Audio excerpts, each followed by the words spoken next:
Ahaganna, mama etkota kiennan kathandre, mage hieden kiennan hinta, hondata ahaganna.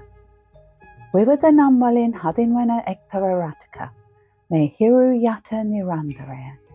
Muhudaralin sipaganna, ambatheru sevenye, saman pitchamal su wanda musuru, pohoya sanda elie.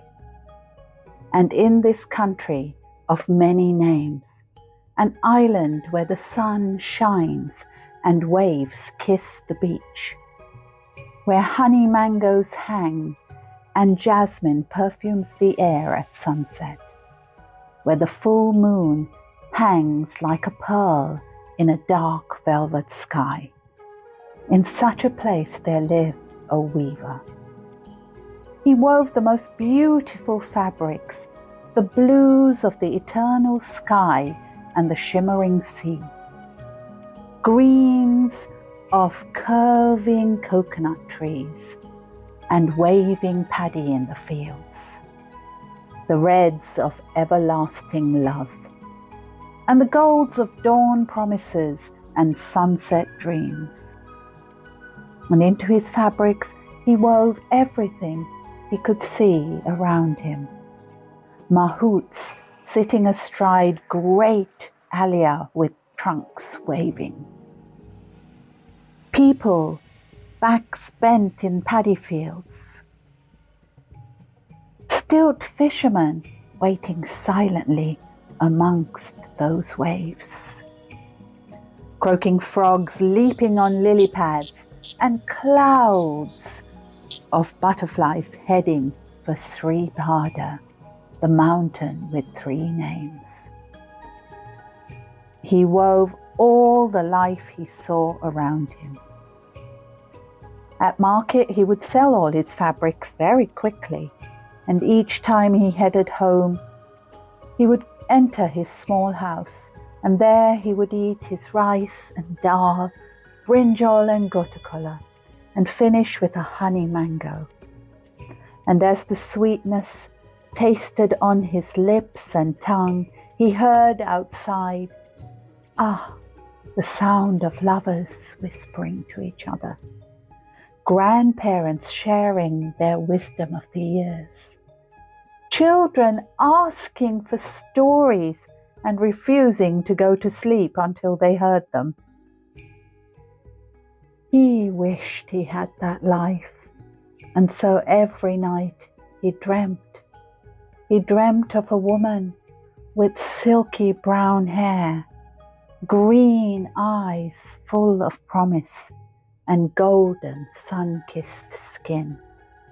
When he looked at her, his hand would reach out to touch hers, but the moment he did so, she would fade away into the mists of his dreams.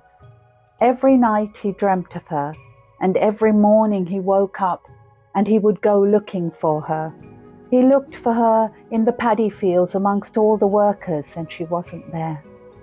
He went into the forest, and there he would see the mahouts astride the great alia, but no, she wasn't there. He would go into markets and look at the sellers and the buyers, and although he saw, juicy rambutan and mangosteens, he saw sweets of many kinds made with cashew and almond. She wasn't there. He took to walking the golden sands of the beaches, and he would follow footprints, hoping they would lead to her. But it didn't. Every night he dreamt of her, and every day he worked, until one day he found his hands moving, weaving. He wove silky brown hair, eyes green, full of promise, and sun-kissed skin. He had woven the woman of his dreams, and as she lay in the fabric, his heart sang out, and he wished his great wish. Up in the heavens, the gods heard, and they ran their hands over the fabric. He felt it move, and when he looked down, she stepped out of that fabric. And this time, when he held out his hand, she took it and smiled. They say he picked up the fabric and he wrapped it around her once, twice. He pleated it 7 times to mark the 7 long months he had searched for her.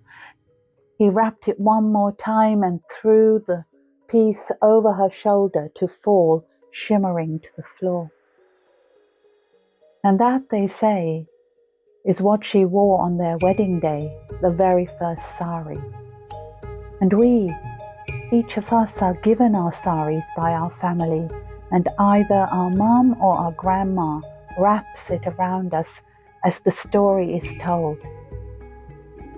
And this tells us not only that it's important to dream, but we should follow our dreams, because you never know when they might come true.